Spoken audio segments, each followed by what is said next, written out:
Las palabras de Wycliffe se cumplieron.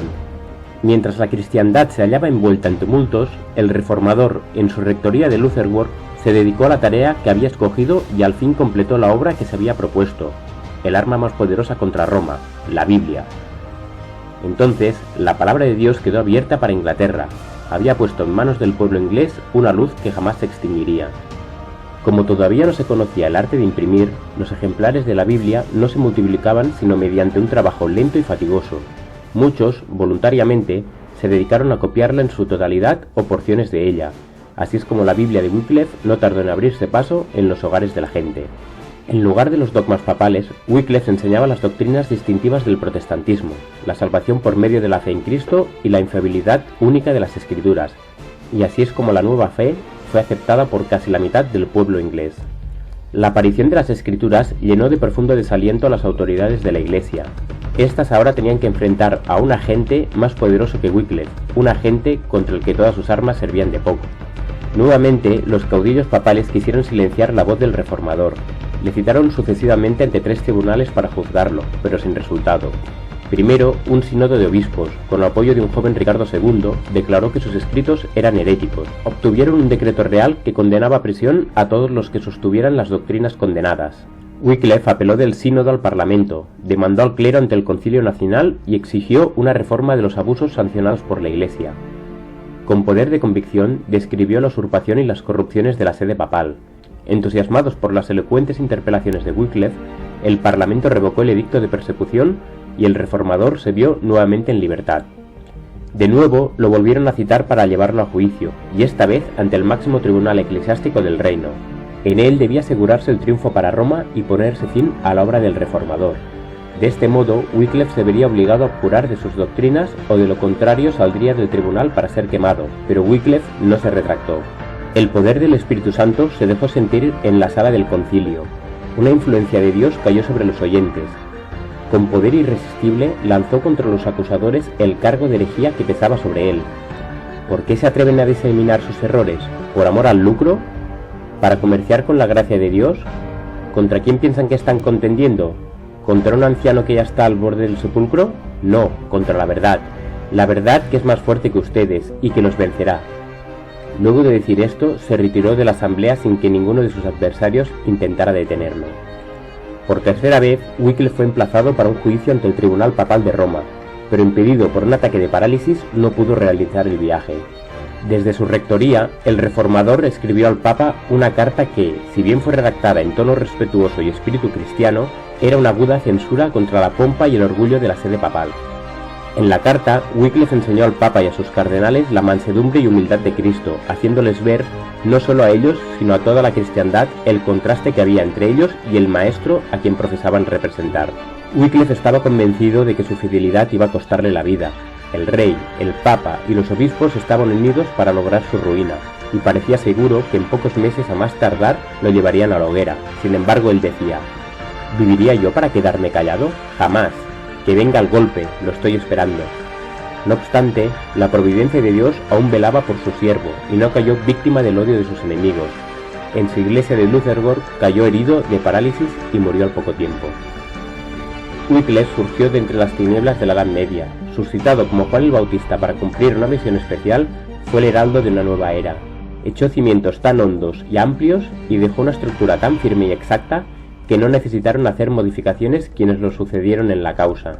El gran movimiento inaugurado por Wycliffe, que iba a liberar las conciencias y los intelectos e iba a emancipar a las naciones que por tanto tiempo habían estado atadas al carro de Roma, tenían su origen en la Biblia. Wycliffe aceptó las Santas Escrituras como la revelación inspirada de la voluntad de Dios, como regla suficiente de fe y práctica. Había sido educado para considerar a la Iglesia de Roma como la autoridad divina infalible y aceptar con reverencia incuestionable la enseñanza y costumbres establecidas desde hacía 1000 años. Pero de todo eso se apartó para escuchar la santa palabra de Dios. Esta era la autoridad que él exigía que la gente reconociese. En vez de la Iglesia que habla a través del Papa, Wycliffe declaraba que la única autoridad verdadera era la voz de Dios que habla a través de su palabra. Así logró que la mente de los hombres se centrara en la palabra de Dios y dejara de lado al Papa y a la Iglesia de Roma. Wycliffe fue uno de los más grandes reformadores por la amplitud de su inteligencia, la claridad de su pensamiento, su firmeza para sostener la verdad y su intrepidez para defenderla. fueron pocos los que lo igualaron entre quienes surgieron después.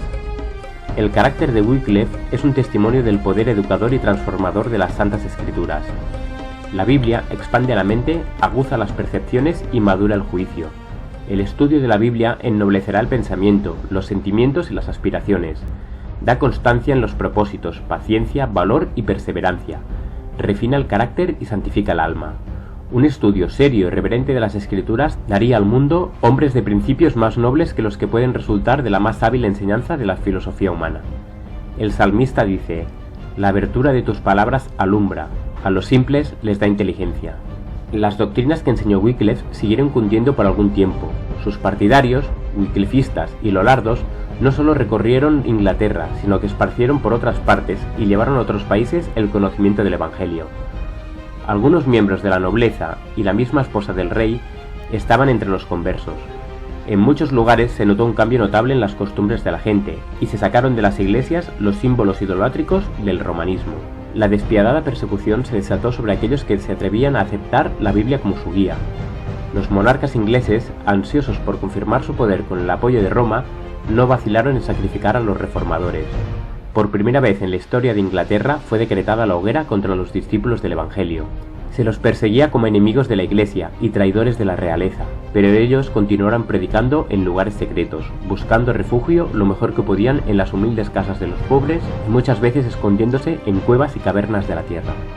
A pesar de la ira que se arrojaba contra ellos, la protesta contra la corrupción prevaleciente en la Iglesia seguía serena, devota, firme y paciente.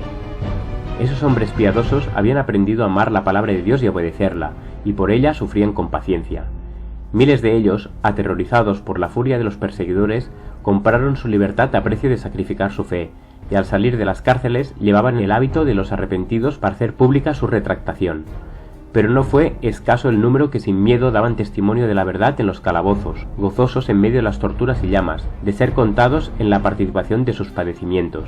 Los papistas fracasaron en su intento de perjudicar a Wycliffe durante su vida, y su odio no podía aplacarse mientras que los restos del reformador siguieran descansando en la paz del sepulcro. Por un decreto del Concilio de Constanza, más de 40 años después de la muerte de Wycliffe, sus huesos fueron exhumados y quemados públicamente, y las cenizas arrojadas a un arroyo cercano. Ese arroyo, dice un antiguo escritor, llevó las cenizas al río Avon, el Avon al Severna, el Severna a los mares, y estos al océano. Y así es como las cenizas de Wycliffe son emblema de sus doctrinas, las cuales se hallan esparcidas hoy día por el mundo entero. Por medio de los escritos de Wycliffe, Juan Hus, de Bohemia, fue inducido a renunciar a muchos de los errores de Roma y a asociarse a la obra de reforma. Y de este modo, en aquellos dos países tan distantes uno de otro, fue sembrada la semilla de la verdad. De Bohemia se extendió la obra hasta otros países. La mente de los hombres fue encauzada hacia la palabra de Dios, que por tanto tiempo había sido relegada al olvido. La mano divina estaba así preparando el camino a la gran reforma.